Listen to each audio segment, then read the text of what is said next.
Hi friends, ఇవాళ అయితే నేను మటన్ కర్రీ చేయబోతున్నాను. ఎందుకంటే ఇవాళ తొలి ఏకాదశి కదా, అంటే మనకు తొలి పండుగ అని అంటారు కదా. అందుకని అయితే కంచెంలో గంట కొడితే కాశీలో మోగుతుందని అంటారు కదా ఎక్కువ. అందుకని ఇవాళ అయితే ఖచ్చితంగా తెస్తారు. మా అత్తమ్మ వాళ్ళు ఇట్లయితే అందరైతే తింటారు. అందుకని ఇవాళ అయితే తెచ్చాము మేము. దీంట్లో కారం, ఉప్పు, పసుపు, అల్లం పేస్ట్, ఒక పావు అయితే ఆయిల్ అయితే వేసి, నేను అయితే మటన్ ఇలానే చేస్తాను. కలిపి చేసినాక ఇలా అయితే కలిసిందండి. ఇప్పుడు దీన్ని పక్కన పెట్టేసుకొని మనం ఆనియన్, పచ్చిమిర్చి అవన్నీ కట్ చేస్తాం కదా. స్టవ్ అయితే అంటిపెట్టి ఆయిల్ అయితే వేసేసా, గిన్నె పెట్టేసి.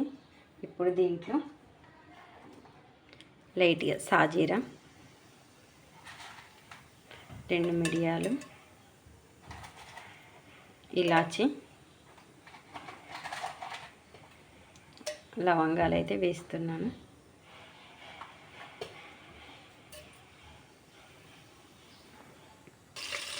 ఇప్పుడు దీంట్లో పచ్చిమిర్చి అయితే వేసేస్తాను.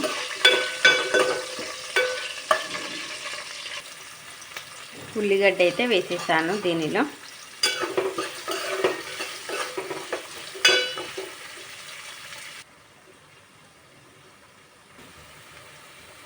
ఆనియన్స్ అయితే ఇలా గోలాయి, ఇంకొంచెం గోలాలి. గోలిన తర్వాత దీంట్లో మనం అల్లం పేస్ట్, పసుపు వేసుకుందాం.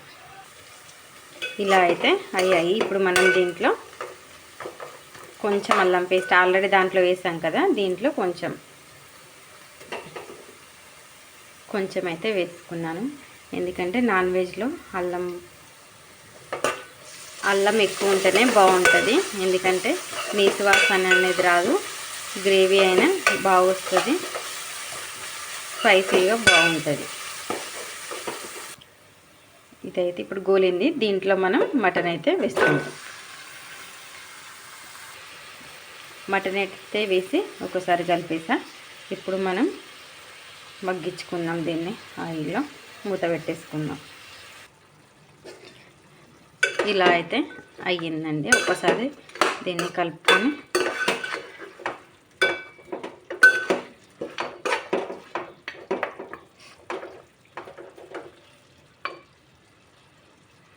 మూత పెట్టేసుకుందాం.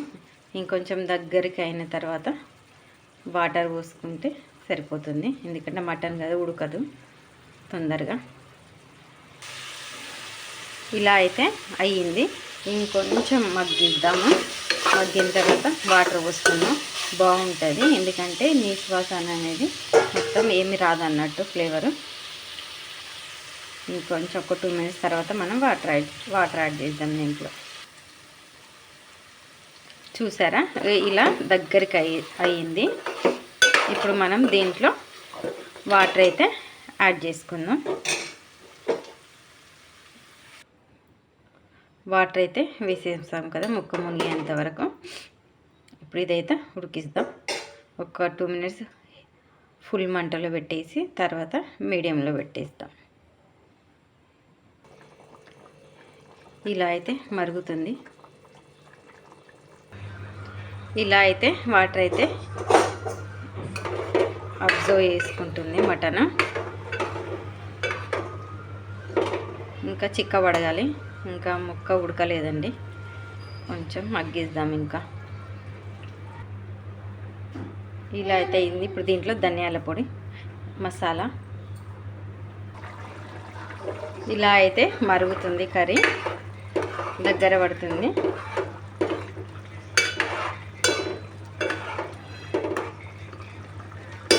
ఇంకొంచెం చిక్కబడాలి. కర్రీ అయితే ఇలా అయిందండి.